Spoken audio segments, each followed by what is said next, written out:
자, 오늘은 열사병과 일사병의 차이점에 대해서 좀 알아보는 시간을 갖겠습니다. 아, 더워요. 오늘도 34도입니다. 무더운 날씨가 지속되고 있는 요즘인데요. 더위 먹어서 입맛이 없어, 기운이 없어라고 말하는 사람들을 자주 볼 수가 있습니다. 이럴 때 일사병 혹은 열사병에 걸렸다고 하는데요. 이 둘의 차이점이 무엇인지 자세히 설명해 주십시오.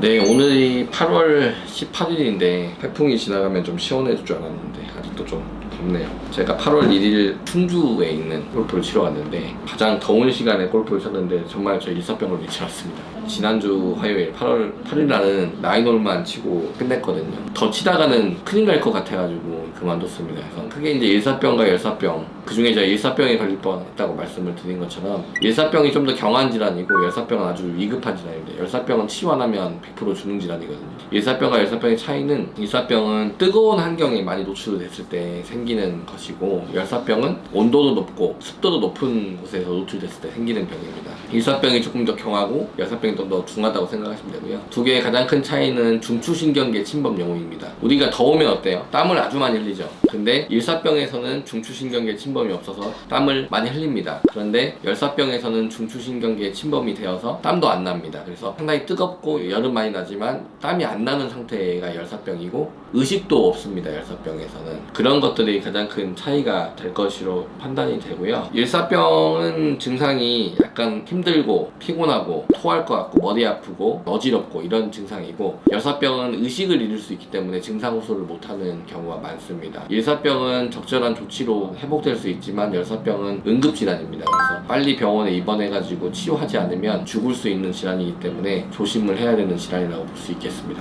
네, 그러면 이 열사병, 일사병 걸렸을 때 대처 방법, 그리고 온열 질환 예방을 위한 팁 정리 부탁드립니다. 일사병은 걸리게 되면 환자를 좀 시원한 곳, 그늘이진 시원한 곳에 좀 옮겨가지고 시원한 이온 음료나 물 같은 거 좀 마시게 하고, 찬물 샤워를 시킨다든지 아니면 찬물 샤워를 못할 것 같으면 옷을 벗겨서 좀 시원한 물을 뿌려준다든지 찬 수건을 대준다든지 이렇게 해서 회복이 될 수 있고요. 열사병은 심부 온도가 40도가 넘고 의식장애까지 나타나는 질환이기 때문에 이거는 그런 방법으로 체온을 낮춰줬다가는 환자가 죽을 수 있습니다. 그래서 빠르게 병원에 입원시켜가지고 좀 시원한 수액도 맞고 활력 징후를 충분히 모니터링을 해야 되기 때문에 입원이 필요합니다. 뜨거운 장소, 습도가 높은 장소, 특히나 이제 열사병이나 일사병은 나이가 어리거나 나이가 많거나 그리고 당뇨나 고혈압 같은 만성질환 환자들이 문제가 될 수 있거든요. 이런 사람들이 의식을 잃고 쓰러진 것을 발견했다 그러면 그때는 시원한 데로 옮기고 옷을 벗기고 이런 조치를 하는 것도 중요하지만 빨리 119 신고를 해야 돼요. 그래야 병원을 빨리 보내서 적절한 조치를 받아야 되고, 그리고 이런 온열질환, 일사병과 열사병을 예방할 수 있는 팁을 물어보셨는데, 가장 좋은 건 이런 날씨에 밖에 안 돌아다니는 거예요. 야외 활동을 안 하는 게 가장 좋습니다. 그냥 시원한 장소, 그늘이 있는 장소, 실내에서 활동하는 게 제일 좋고요. 꼭 내가 야외 활동을 해야 한다고 하면은 적절한 시간 시원한 공간에서 좀 휴식을 취해주셔야 되고, 시원한 물이나 이런 것들 좀 많이 드시고, 이온 음료도 괜찮습니다. 그런 걸 많이 드시는 게 좋고, 샤이닝 있는 모자라든지 좀 헐렁한 옷 이런 것들도 좀 도움이 될 거고요. 그 다음에 술이나 카페인이 많이 들은 음료 이런 것들은 이뇨작용을 더 하기 때문에 그런 건 좋지 않습니다. 이런 것들이 온열질환에 대한 예방에 대한 팁이라고 할 수 있겠습니다.